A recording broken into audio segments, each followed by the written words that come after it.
Bonjour à tous. Bienvenue au bulletin d'information à Top News. Au sommaire. 8 militaires libanais tués dans les combats contre les djihadistes. Yémen, des milliers de manifestants à Sanaa contre la milice chiite. Obama annule sa visite au Taj Mahal pour se rendre à Riyad. Voici les détails. Le vice-ministre des Affaires étrangères et des expatriés, Faisal Mekdad, a assuré que la Syrie est le premier pays qui a souffert du terrorisme venant de la Libye. Dans un article publié ce jour par le journal libanais Albina, M. Mekdad a assuré que la Syrie est toujours aux côtés du peuple libyen dans toutes ses composantes. Il a appelé tous les pays qui ont porté atteinte à la Libye d'en finir. M. Mekdad a de même appelé à ne pas tolérer les pays qui manipulent le sort du peuple libyen, notamment la France et les États-Unis, et à punir certaines directions et pays qui ont envahi la Libye. Des dizaines de familles continuaient de sortir des femmes et des villages de la Ghouta Est pour recourir aux points militaires de l'armée arabe syrienne et échapper ainsi à l'oppression des organisations tafiristes. Une source au commandement de la police a dit à l'agence officielle Sanaa que les unités de l'armée ont assuré hier la sortie de 107 personnes, en majorité des femmes et des enfants, et ceux des deux localités de Hosh El Farah et Chefona à l'est de la ville de Douma. Les familles ont été transportées en centre d'accueil provisoire à Douer dans la banlieue de Damas.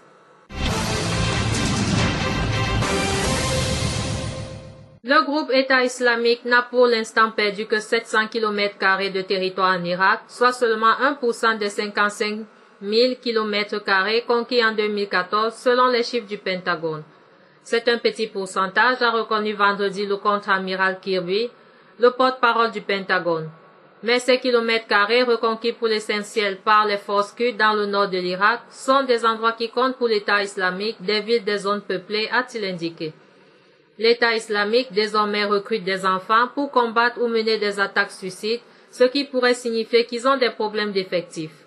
L'organisation a également perdu des millions de dollars de revenus pétroliers grâce aux frappes de la coalition et a des problèmes pour reconstituer des stocks de véhicules, a-t-il assuré.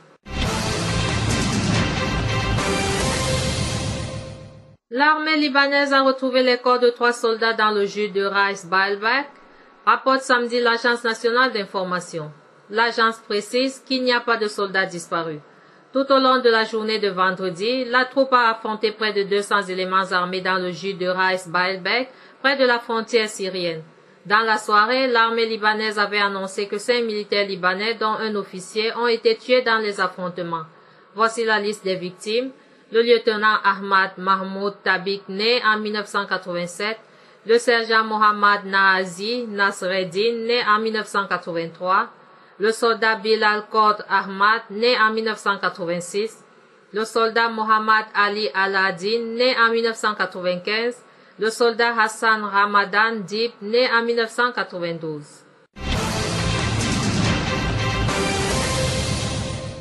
L'ambassadeur d'Arabie Saoudite au Liban, Ali Awad Assiri, reçoit les condoléances pour la mort du roi Abdallah samedi dans la mosquée Mohamed El Amin au centre-ville de Beyrouth.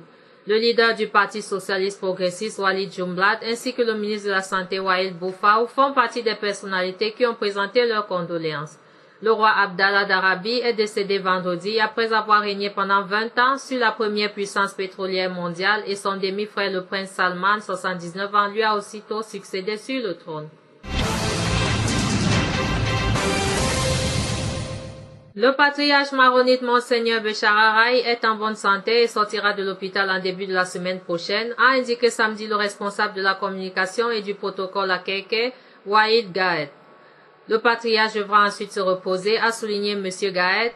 Monseigneur Araï a subi hier une opération chirurgicale réussie à l'hôpital Notre-Dame des Secours pour lui enlever un caillot de sang dans le cerveau. Il était complètement conscient avant son entrée au bloc opératoire.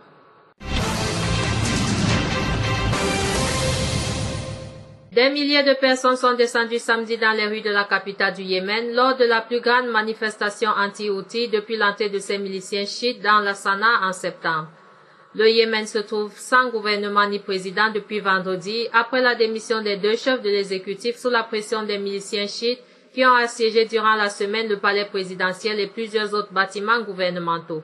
Le Parlement doit se prononcer sur la démission du président Abed Rabo Mansour, a dit dimanche, lors d'une session extraordinaire, mais la tenue de cette réunion reste incertaine vu l'imposant déploiement dans la capitale des Houthis miliciens qui portent le nom du chef de leur tribu.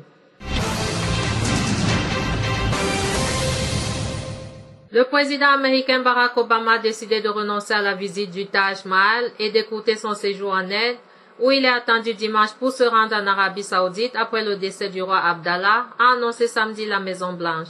Monsieur Obama et son épouse Michelle se rendront à Riyad mardi pour présenter leurs condoléances au nom du peuple américain au roi d'Arabie Saoudite Salman après la mort de son demi-frère Abdallah, a annoncé George Earnest, porte-parole de l'exécutif. Il a précisé que le président regrettait de ne pas pouvoir se rendre au Taj Mahal.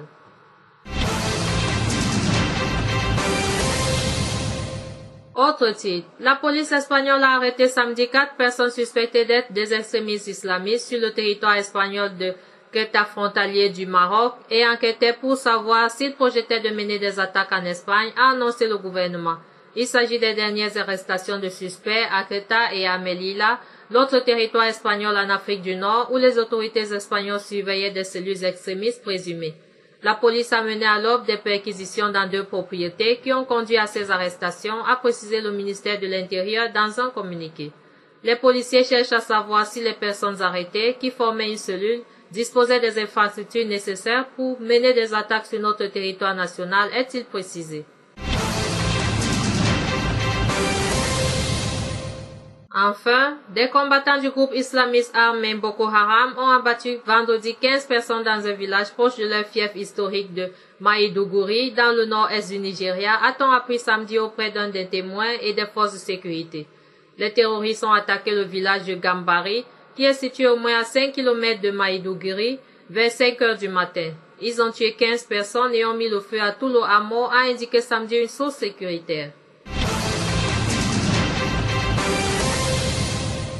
Merci à vous qui nous suivez de Beyrouth et partout ailleurs. Bulletin présenté par Anna et Kame.